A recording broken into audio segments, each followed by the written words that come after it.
What is up, guys? Back for another video after a long while waited.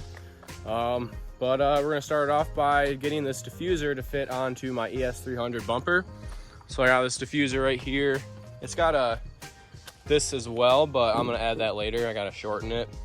But so far with all these tabs, right now I'm doing panel bond, or window glue, but I got these tabs, and instead of cutting those off, I just marked it out and kind of did some slots. So then what I can do is stick that on, and on the inside I can use these plastic shims that will be welded at one point, plastic welded, to hold it tight against it. So I'm gonna get this set up on a tripod quick and we'll see how it goes.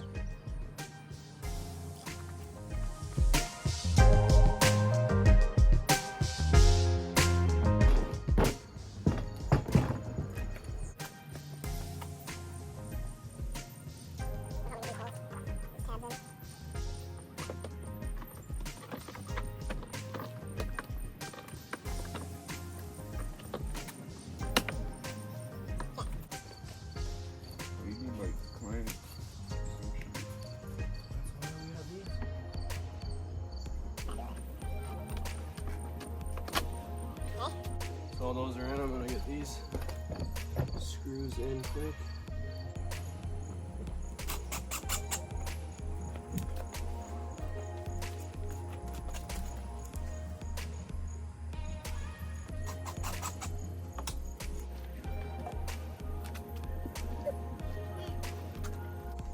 Okay, so the panel mount is on.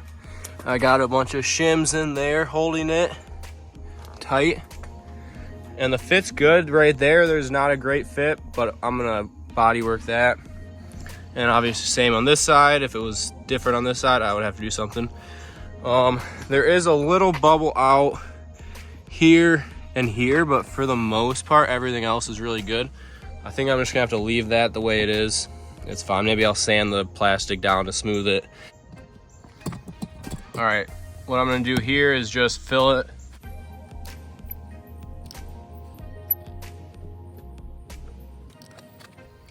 And same for the other side. Perfect.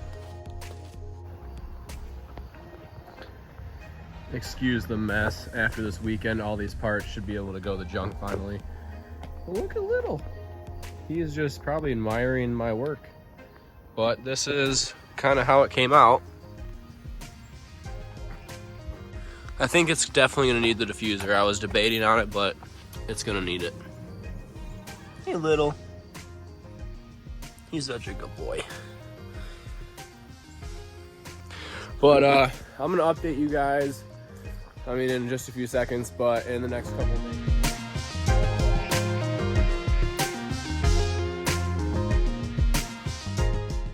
And just like my phone fell, the trunk fell.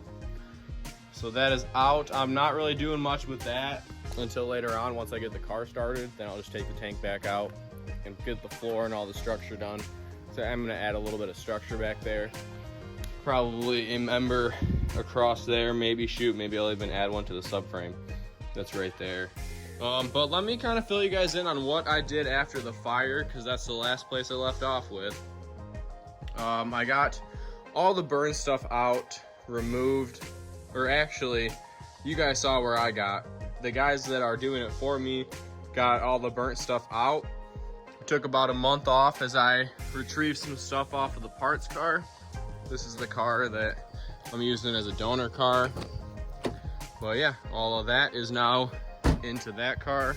This is all the old stuff that I still need to get to the scrap yard. There's some random stuff in there too.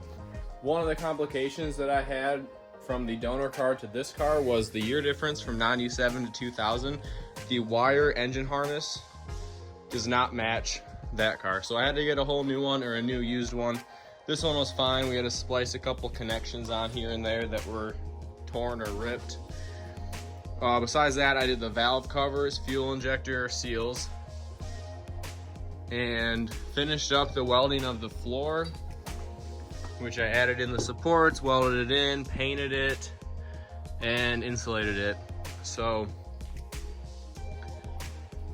I guess that's where I've been the past couple months, kind of.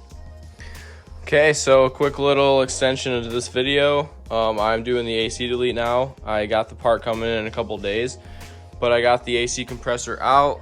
That's just over here. The clutch is going bad. It just doesn't really sound super healthy, and it's just making the whole process more complicated if I'm gonna keep it, so I'm just gonna delete it.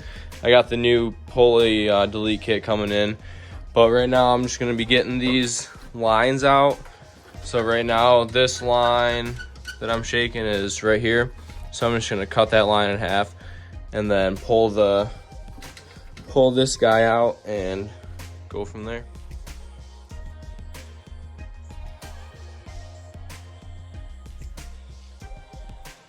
So what's up next, guys, is gonna be me putting in the rest of the gas lines along with extending the wires on the fuel tank to get to the fuel sender.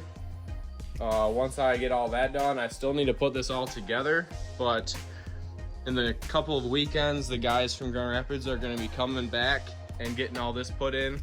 But as long as I have the fuel lines ran and the engine put back together and a battery charged, we may or may not be able to try to start this thing. It's gonna be figuring out a lot of kinks with the evap system that I'm gonna be deleting, and along with the switching of ECUs, wire harnesses, keys. I think there's just gonna be a lot of mumbo jumbo to do, but yeah, so I guess I'm kind of finally getting back into the things of it with this, but thanks to you guys for watching. Enjoy this video and stay tuned for the rest.